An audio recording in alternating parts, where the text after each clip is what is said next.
Halo semuanya, pernahkah kalian berpikir mengapa laporan keuangan disusun seperti sekarang? Apakah akuntansi hanya sekedar pencatatan atau ada teori di balik semua itu? Kali ini, saya akan membahas sesuatu yang lebih dalam, yaitu mengenai kritik terhadap asumsi-asumsi teori akuntansi positif, di mana yaitu salah satu aliran pemikiran yang paling berpengaruh dalam akuntansi modern. Namun, juga salah satu yang paling banyak dikritik. Sebelum itu, perkenalkan nama saya Robianto dengan NIM 2022 70 115. Lanjut ke materinya yaitu terkait penjelasan singkat teori akuntansi positif. Nah, sebelum masuk ke kritiknya, kita harus pahami dulu apa itu teori accounting positif atau positive accounting theory. Teori akuntansi positif diperkenalkan secara kuat oleh Watts and Zimmerman pada akhir 1970-an.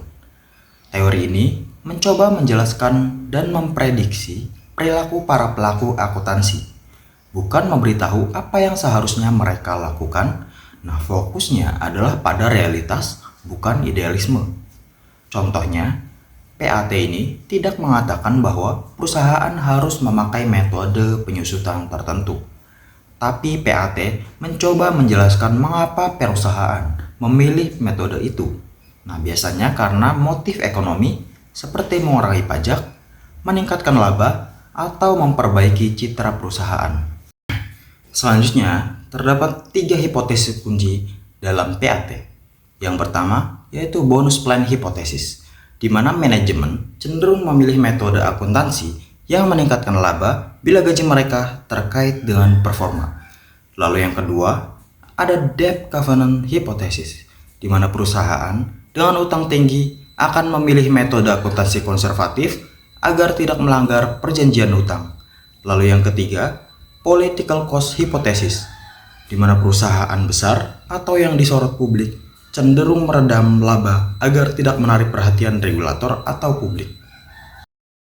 Selanjutnya, ini adalah slide terkait asumsi-asumsi dasar, yaitu positive accounting theory dibangun atas asumsi dasar dari ekonomi klasik dan teori agen. Misalnya, yang pertama yaitu rasionalitas ekonomi, di mana manusia dianggap rasional dan selalu ingin memaksimalkan utilitasnya sendiri. Yang kedua, konflik kepentingan, yaitu antara manajer dan pemilik.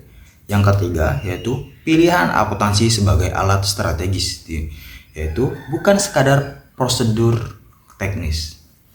Dengan dasar ini, PAT melihat laporan keuangan sebagai hasil strategi ekonomi, bukan sekadar representasi kondisi perusahaan. Selanjutnya, kritik umum terhadap positive accounting theory. Yang pertama, kritik umum terhadap positive accounting theory. Meskipun positive accounting theory memberi wawasan baru, banyak kritik tajam muncul, terutama dari kalangan pemikir kritis dan normatif. Nah, kritik yang pertama yaitu terlalu sempit dan reduksionis, di mana positive accounting theory mereduksi perilaku manusia menjadi angka dan insentif ekonomi semata. Padahal dalam praktiknya, keputusan manajer sering dipengaruhi oleh etika, budaya organisasi, tekanan sosial, dan bahkan kepercayaan pribadi.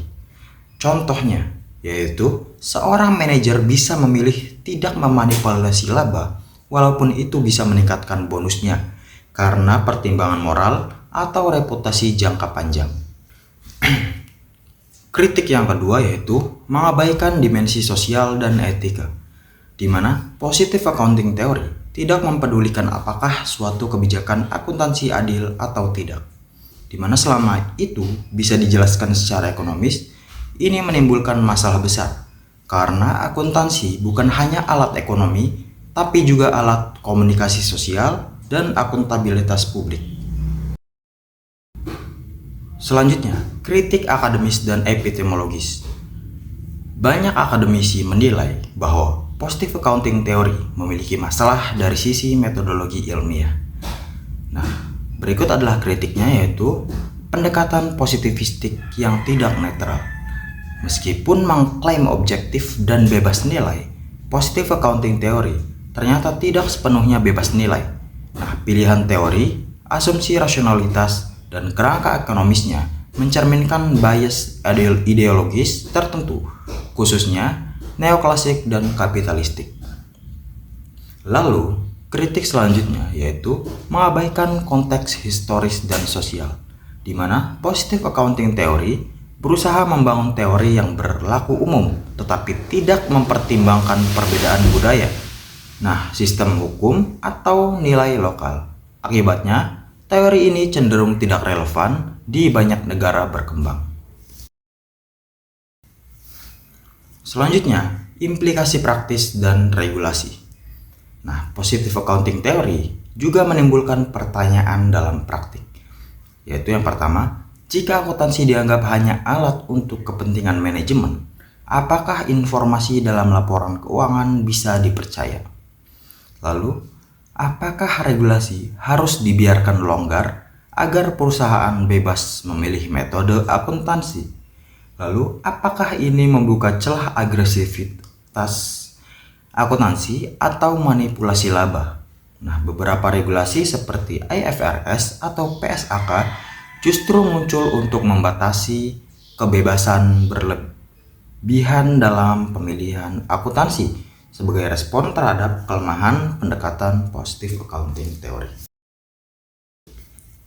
Selanjutnya, alternatif dan perkembangan. Kritik terhadap positive accounting theory juga melahirkan banyak alternatif pendekatan seperti yang pertama yaitu teori akuntansi normatif yang menekankan apa yang seharusnya dilakukan. Yang kedua, yaitu teori kritis yang melihat akuntansi sebagai alat kekuasaan dan kontrol sosial. Yang ketiga, teori legitimasi stakeholder teori dan lainnya yang lebih memperhatikan konteks sosial, lingkungan, dan keberlanjutan. Selanjutnya, terkait refleksi dan ajakan. Teori akuntansi positif mengajarkan kita untuk lebih realistis, tapi bukan berarti kita harus meninggalkan nilai-nilai etis, sosial, dan tanggung jawab publik. Sebagai calon akuntan, kita bukan hanya pencatat angka, kita adalah penjaga kepercayaan publik.